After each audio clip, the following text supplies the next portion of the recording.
Welcome back, Time Crunch fans and TDFF fans. I'm your host, Coach Adam Pulford.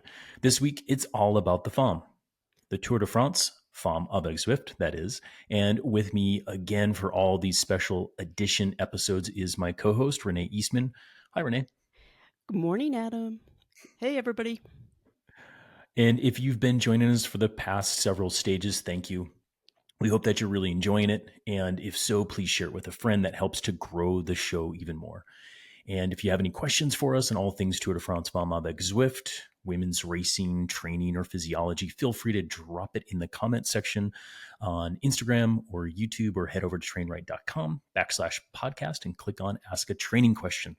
We'll do our best to answer it on a future episode, or like Renee did this morning, there was a question that we could answer really quickly in the comment section on YouTube. We just answer directly there. So we will and are getting to you. So for anyone that is just joining in and they're wondering where the Time Crunch Cyclist podcast is, welcome to you. Coach Renee and I are here to give you the best podcast that not only recaps the women's tour, but we weave in coaching and training tips and whatever the heck else that we want along the way. So we hope you're enjoying the pod. And you know what, Renee? She gives us a great stage recap every single day. And we'll get to that here in a second. But before that stage recap, we had some corrections. We have a corrections corner, actually, from yesterday's episode. And our sources chose to speak on the basis of anonymity. But we do have friends in low places as well as high places that you haven't heard actually directly from on the pod. So Renee, can we hear those updates? Absolutely. So yesterday we were talking about salaries in the women's peloton, and Demi's reported $1 million contract, and I had reported that Weebus and Kopecky and Voss were probably in the 300 range, and that was way off. They're probably more in the 700 range, which is great, and it makes sense that if that it's a little closer to Demi, that the top is a little bit closer, but the facts are that 2/3 of the peloton are not even close to that, because it's very top heavy. Kind of like the men's field, to be honest. Pogacar making 9 million stuff. I think that's great news, actually, because it does mean that more women are getting paid. Still have a ways to go, but it's I'm actually really happy to be corrected that way. Yeah, and it's any corrections like that, because we do our best to get information from all the sources as quickly as we can in a daily podcast, which is way more challenging than I thought, including some of our high quality audio and video that Ruddy, thank you, Ruddy, has been working on. So as we go, grow, and learn, thank you for our friends in low and high places to help us along the way. Renee, with that taken care of, can you give us a stage recap from Absolutely. Stage 6. This is our first day in the proper mountains. It's a relatively flat start to the stage. There was a gigantic breakaway, about 20 riders that got away, and they were getting away around the first climbs there. And they started to get brought back as the peloton approached the first big category 1. So your when to watch alert today, I'd start watching with like 40K to go. That's when they top out or get on the first big climb of the day. Back to the race. I'm not going to go through everybody in the break. We'd spend here all day. But I think the key players to note in today's break: Elise Shabby from FDJ Suez and Silke Smulders from Livalula Jaco. Those guys have been duking it out for the mountain points. So you can look for that race to continue through the week. They were going at it. The main pack behind, they kind of came up the big climb all together as they were absorbing the break, and nothing happened on the climb, but coming off of that, the descent off of that category 1, Cedrine Kerbal starts ripping it on the descent. Absolutely ripped it. That's how she won a stage last year, Adam. She attacked over the top of the climb, ripped down the descent. She and Cassia were a little bit off the front. I think that's just a sign of things to come for tomorrow, which we'll get to. So the GC leaders are all together going up the second big climb, which came soon after the category 1. About 20 odd ladies up there. As they're going over the top of that category 2, Mavis Squibbin of Team UAE ADQ, she just kind of slips off the front. That was about 30K to go. And to the point of like slipping off the front, I didn't see it. So I had to like ask Renee. I was like, they're saying it was a heart attack. And it's like, no, it's kind of like more of a sneaky slip off the front. I think I blinked too because I don't know, got a glass of water and stuff, and all of a sudden she's off the front. But she is a young French rider, up and coming talent. 23 years old.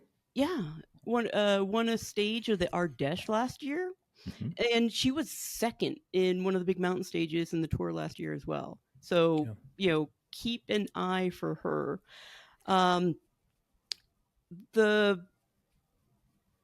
As the group got over the climb and she was away, she built up a lead about a minute and a half. In the GC group behind, they were just kind of chill. They were going hard. People were coming off the back, but there were no big attacks from the GC group on any of the climbs, except maybe the bonus sprint. There was a bonus sprint after the second climb on the way to the finish, about 12K to go. No surprise, KLPC, our yellow jersey, she got that ahead of Cassia. So those guys are both gobbling up some bonus seconds. Yeah. And I want to say on that, like Lacourt is definitely the better snappy sprinter of the GC right now. But Cassia keeps on impressing me with her, I would say, increased snappiness. She was right there. I think Damie, looking strong, and was patient. But I think she's even maybe a little surprised by it. It's like, oh, Cassia snapped and then like stuck to Lacourt's wheel. Like that was impressive to me.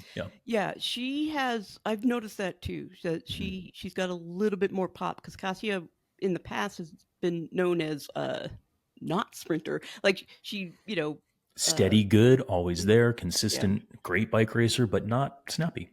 Yeah. So Mavis Squibbin ended up staying away for the win. It was awesome. French rider, French crowds, biggest win of her career. That's really, really awesome to see. And the French went 1-2 today too with Lebeau. They did. Yeah. The GC group, about 15, stayed all together, save but Juliette Lebeau, who kind of snuck off the front a little bit coming into town. She finished a couple of seconds ahead of the rest of the GC group. And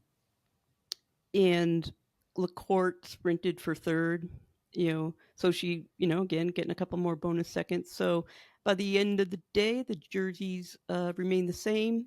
Kim Lacourt's in yellow. Shabby has an even more significant lead in the polka dots. Julie Viego still in the white jersey. She was behind the lead group today, but she's battling Ninka Vinka for that white jersey, who that just is the best name in the peloton. Absolutely. We cheer on the like on the TV every time that the name is announced. It's just awesome.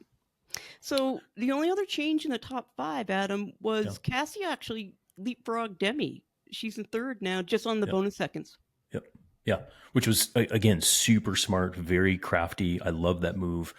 That's probably what, to me anyway, like a very good move of the day in terms of the GC. I mean, Squibbin obviously was the rider of the day in my book, but yeah, I think that's very noteworthy. Renee, thank you for that whole recap. You do a great job of that, and I really appreciate you taking notes as we go and recapping that for us. But I'm going to turn to a question that we had today from our social a question from yesterday that we had on our socials when our girl Allison Jackson was off the front in the break yet again. But the question is awesome because I was getting a ton of text messages from other coaches and athletes that I coach asking basically this. And so here's the question. Quote, everybody is thinking, could Renee speak a bit about Allison Jackson from pedaling in a bike fit perspective? Always a bit of an odd style, but today at the tour, ... question mark, question mark. So Renee, I'll kick it over to you first, and then I've got a few things to say. Yeah, this was in reference to Allison in the breakaway, and I think I even sent you a text because she started to look a little rough on the bike. I think the official technical term is pedaling squares. She was just tired. And when you get tired, you're trying to put everything into the bike to make it go forward. So your upper body's going, you're, not as smooth and things like that. So really that's what I saw from Allison. And, you see a lot of different positions out there. And not everybody looks beautiful on the bike. And far be it for me, some amateur bike fitter. Well, I guess I'm a professional bike fitter, but an amateur over here watching somebody on TV questioning a pro tour rider's fit. She has people. She has a team behind her who are dialing in her fit. I trust their expertise. And I don't know about you, Adam, but what do you think about Allie's fit? So I can speak at length and for a time on this because we have worked on it. But I think the first and foremost, and this goes to like commentators both in the women's tour as well as the men's tour, it's a long time talking. And so one of the things that commentators across the board do is, make note and start to comment on people's look on the bike. You have to realize that like everybody is different and a body can everybody can conform to a bike fit. And then you want to optimize performance based on that fit. Okay. So we'll look at some examples here coming up soon. But in terms of Allison Jackson, like if you go full tilt all in, and I think my text message to you was commitment has its consequences, right? Yeah. When you go on the break and you go full tilt. And remember, Allison Jackson is more of a classics rider. She's a captain on the team, but she gives it her all. Okay. Like she is one of the hardest freaking workers in the whole peloton.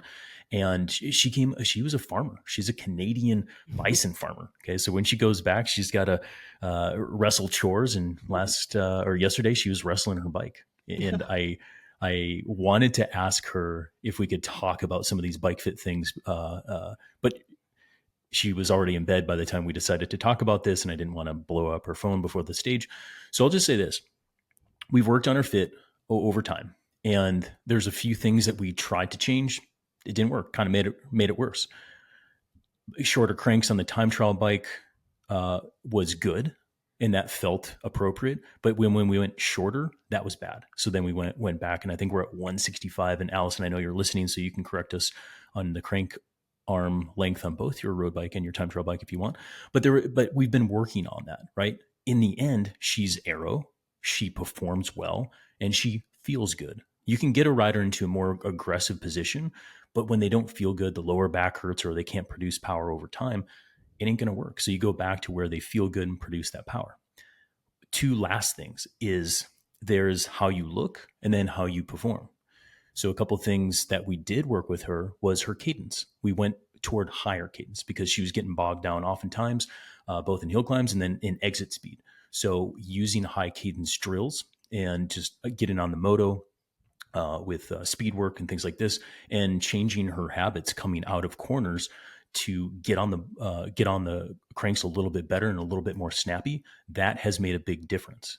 But in terms of looking a certain way and performing a certain way, I'd say be very, very cautious when you make judgments on looks because looks can be deceiving. Well, we have some great examples too. I think everybody can remember Chris Froome and his elbows out and his knees everywhere and just windmill spinning his legs. He didn't look great on the bike. He in his day, he was very, very good, 4-time winner of the Tour. Annemiek van Vleuten is another one. She looks a mess on the bike, but very fast. Jonathan Milan. I do not like watching that guy sprint. Personally, he's like, his head is, but he's fast and he wins. Yeah. It's crazy. If you guys do want to see great examples, though, look at Voss and Anna Bregen. And the Van der Breggen. Those guys, they look like poetry on the bike. But I just think it's because we're Dutch. Those guys, they come out of the womb and they just put them right on bike. Yeah. And I think too, I mean, in athletics, there's aesthetically appealing that matches performance. And then there's the rest of us. And I think, again, for me anyway, when I'm working with an athlete, I focus on performance. And if there's something that takes away from aerodynamics or tactics, meaning you're just like sitting out in the wind or something like that, I mean, you correct for that. And then you work on developing the body to become more aerodynamic if we have to work on core strengths or low back mobility or something like this. You do it, but you do it slowly. You do it gradually over time. And you don't mess with a high performer if it is working for them. And if the things that you can measure doesn't take away, you let it go. Absolutely. So speaking of bike fit, Renee, do you notice any differences between when you're fitting men versus women? I do. Women, as we know, have higher, wider sit bones. Pelvis sits a little bit more upright. In terms of like fit issues, we usually have a little bit more soft tissue pressure. Our anatomy is different where we sit on the saddle. So those are some things I see. And if you guys are watching the race, you might be that armchair quarterback being like, these girls look like they all need bike fits, because you do tend to see women rolling around on the saddle a little bit more. And it's not that their bike fit is bad, it's that their pelvis sits differently on the saddle. Women tend to have a more anteriorly rotated pelvis, and with that, you get more soft tissue contact, especially in an aggressive road position.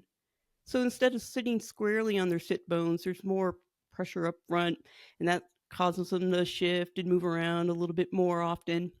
And that's just the body protecting itself. So it's not that they have bad fits. It's just that it looks different than a male because our pelvises are shaped different.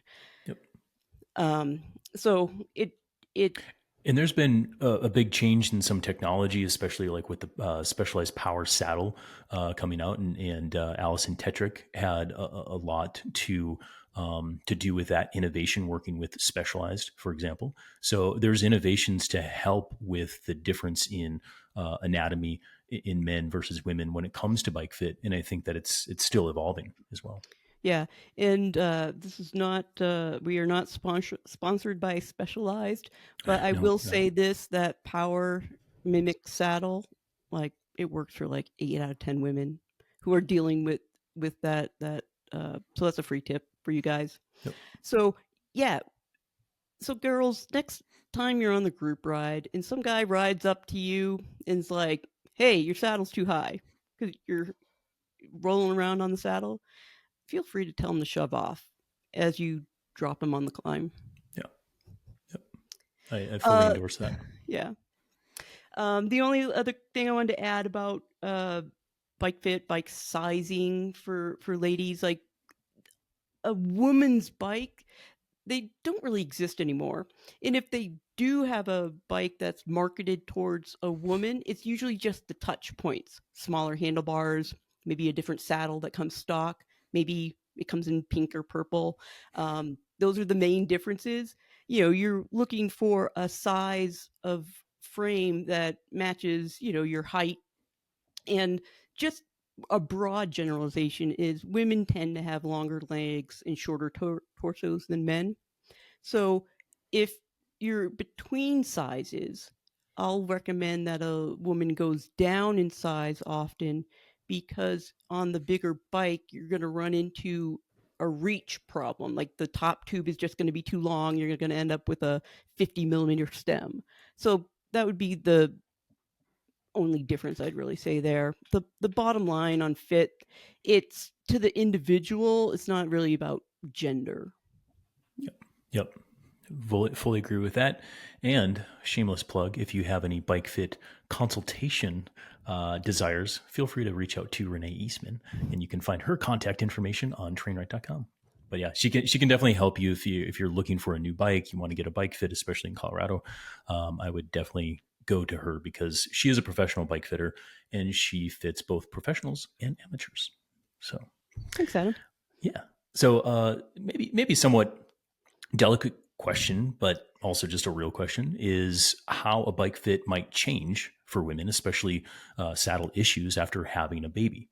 And since neither Renee or I are mothers, however, you're a dog mom, as proof by the T-shirt there, we decided to ask a best super mom that we know. So Coach Jane Marshall. Let me do a quick intro of her, and then we'll get on to a little snippet of video. Jane has actually been on the podcast before. She's a CTS coach, has a couple kids, and she's a dear friend. Jane and I did our internship together at CTS, like 20 years ago, which is getting up there in years now, Renee. Yeah, you guys were a pain in my butt. Yes, this is true. I was the resident coach manager at the time, so I was their boss.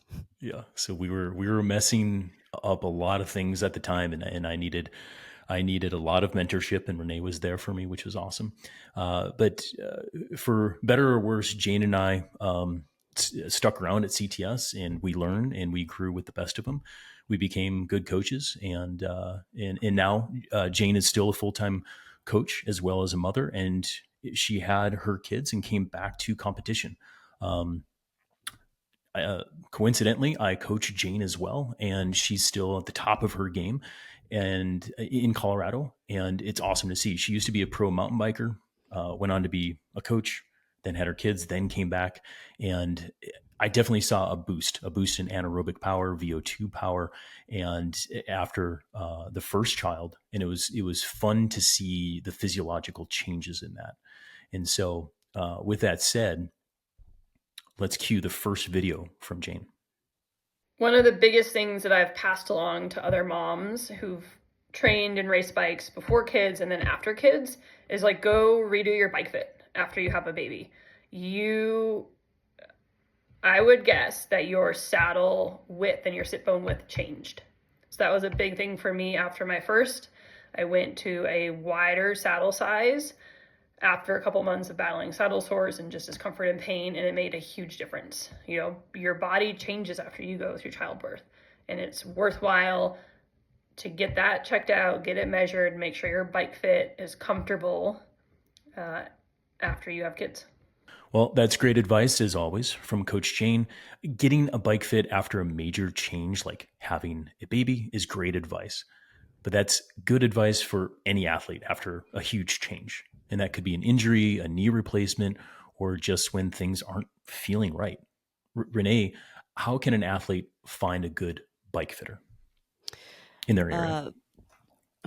I'm a Retool bike fitter. Retool is a system of fitting. It's actually a 3D motion capture technology, and I'm able to analyze a rider's movements in real time, and it offers a much greater detail of what is happening to a rider when they're pedaling under load, rather than that old-fashioned static, hold your leg there while I try to measure it, because there's a lot of inaccuracies when you do that. I'm not only looking at those angles of the knee angle, ankle angle, and things like that, but also the right and left motion of knee tracking, things like that. So I lead in with that on finding a bike fitter, because you can find a Retool bike fitter near you. We'll put a link in the show notes of, go to Retool and find a fitter near you. And I don't want to say that every single retool fitter is fantastic, because it's just a tool that we use. You have to have experience to be a good fitter, but you can at least, if you have no idea where to start, that's a place you can start, because there's at least a minimum amount of training that somebody has to do to be a retool fitter. So that's a starting place. But other than that, I would ask your friends, ask the people on the group ride where they got fit, because word of mouth is really probably the best way to find a good bike fitter in your area. And it's fair to ask your fitter, how long they've been doing fits. I've been doing fits for, I don't know, 20 years.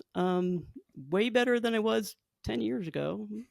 Better than I was 5 years ago. Yep. I'm better than I was last week, Adam.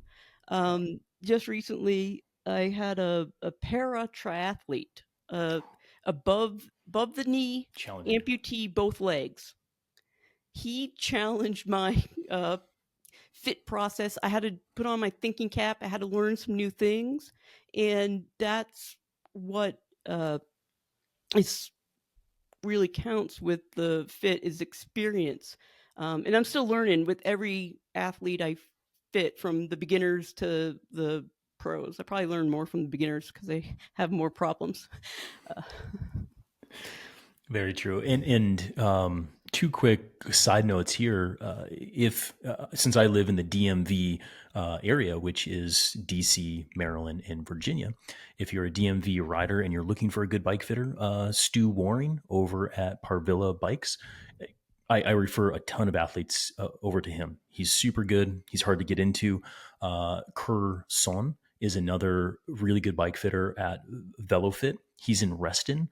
Highly encourage people to go there. Ryan McKinney, who's been on the podcast before, big fan of Curson. And then finally, Andy Cicero. He's a great friend, and he does fits out of his home studio. So if you're interested in Andy, he doesn't have a website, hit me up. But one thing I'll say about Renee is I go to her for a lot of like quick feedback. And so one rider I had actually fit by Stu. We had just a couple things. I was like looking, I was like, maybe this. And I sent it to Renee, and we did a quick, just little adjustment. 2 weeks later, she won national championship. So it wasn't just Renee, but these subtle adjustments too. From afar, I'll send Renee a quick video, and we'll kind of banter back and forth. And she's good enough to and has the experience to be able to do something like that from afar. So, well, as always, you can only do so much from a little video clip, but you can see some big things. I'll have some of my athletes send me a video, side view video, and I can at least say, you got to go get a fit, Right. we need some help here. Right. So moving on with that, Jane's comments about, bike fit after being a mom, we wanted to ask Jane a little bit more about that. Because we know moms are awesome. But having a baby doesn't mean that somebody's athletic career is over. A lot of women actually find some of their best performances after having a kid. And there are some women in the pro peloton who have had babies.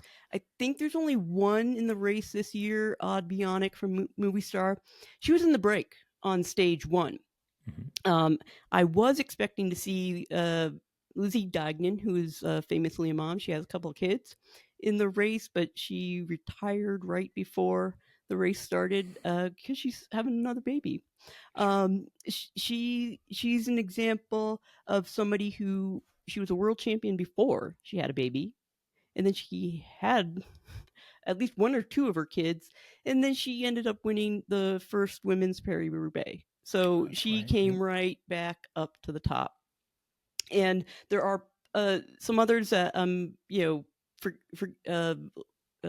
Van Dyke and Eleanor Barker, and I'm probably forgetting some others, so you guys can correction corner me. But back to what we talked about yesterday, and some of the advancements on the World Tour, is that UCI rules mandate that these ladies have to have paid maternity leave, and that is huge. Huge. Yep. Yeah. And they do that at the kind of top level of triathlon as well. One of my good friends, Jackie Herring, she's 41, absolutely still crushing it at the top of her game, and went through that experience too. So, yeah. So, Adam, we know a lot of our listeners are moms out there, or maybe they're going to be moms in the future. Question we asked Coach Jane is what to expect in returning to competition after having a child. Biggest surprise after giving birth, I think kind of how loosey-goosey I felt on the bike the first 6 to 8 weeks, 9 weeks after giving birth. Tendons, pedal stroke, sitting on the saddle, everything just kind of felt a little bit weird, different. I kind of think mom watts are a real thing. I mean, your body was working so hard to keep and build this little human inside you. There has to be some fitness benefit from that. I don't know. We'll see if the studies actually come out.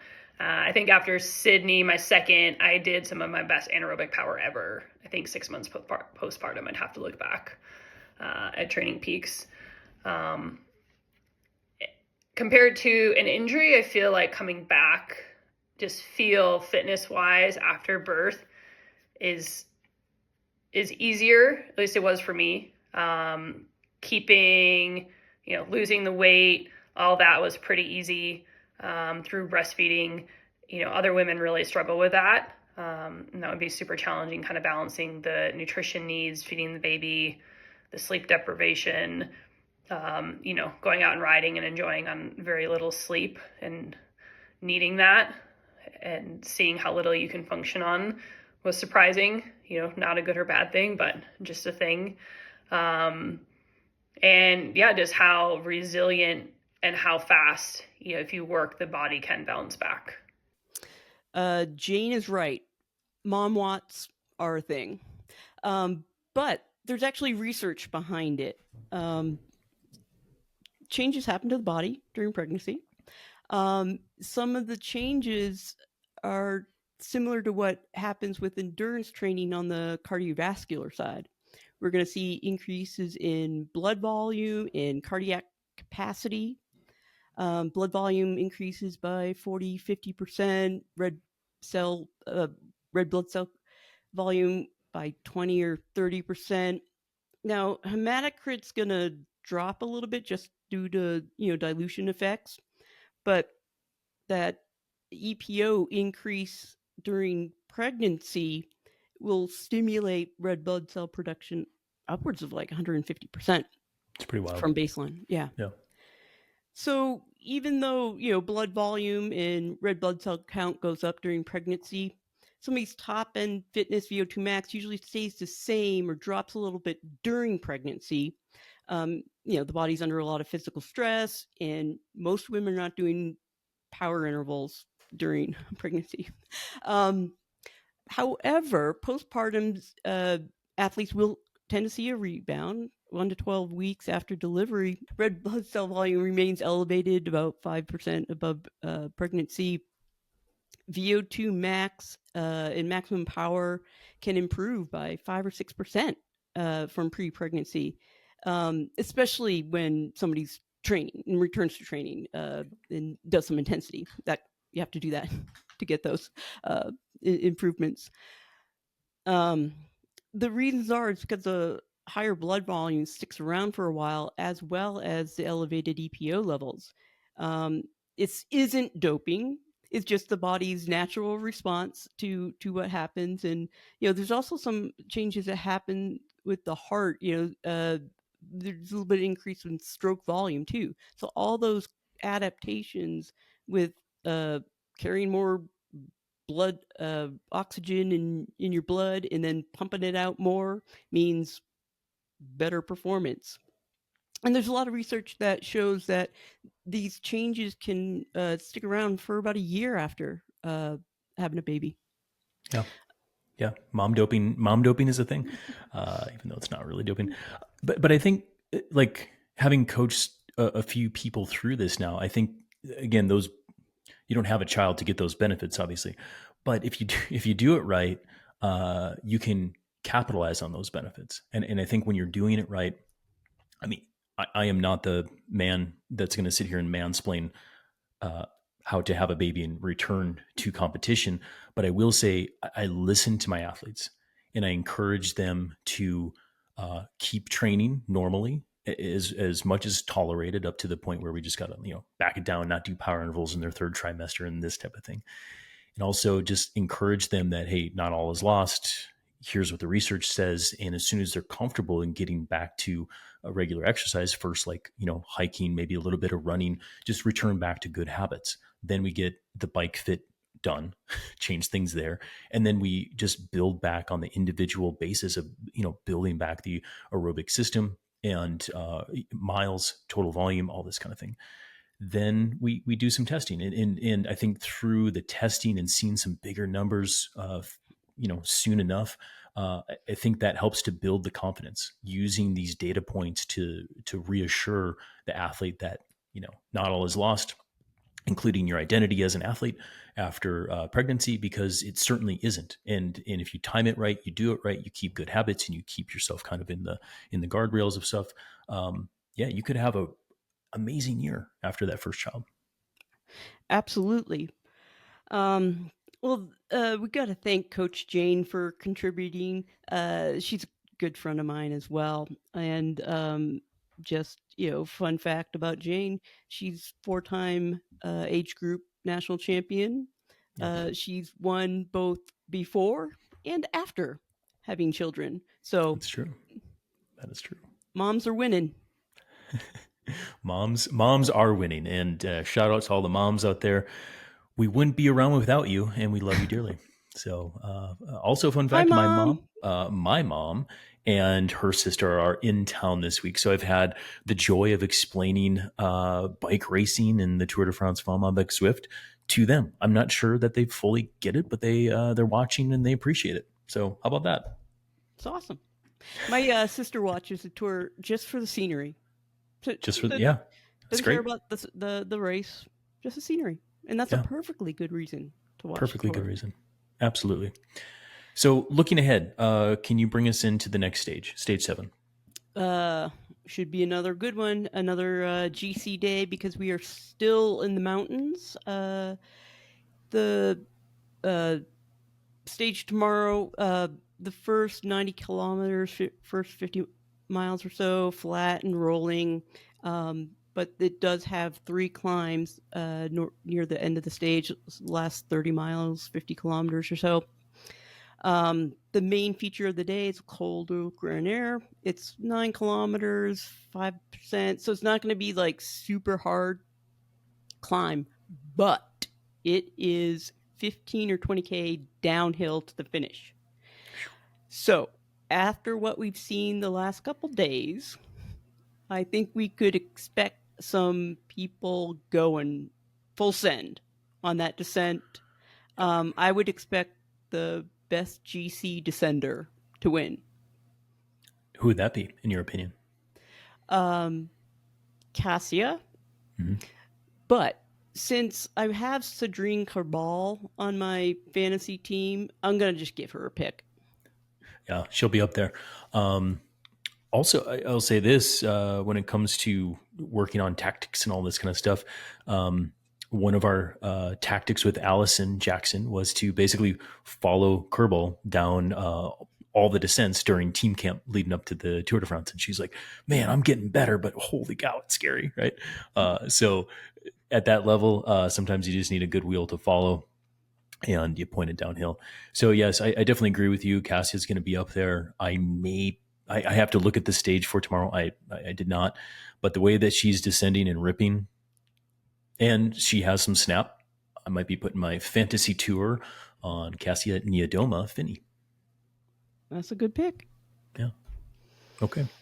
So we're not super short today, but we talked a ton about mom's physiology, bike fit, and I think the audience is going to like this one, Renee. So thanks for putting everything together and driving the ship on the TDFF Time Crunch Cyclist podcast. You're welcome, Adam. Let's get out of here. I got a couple bike fits this afternoon.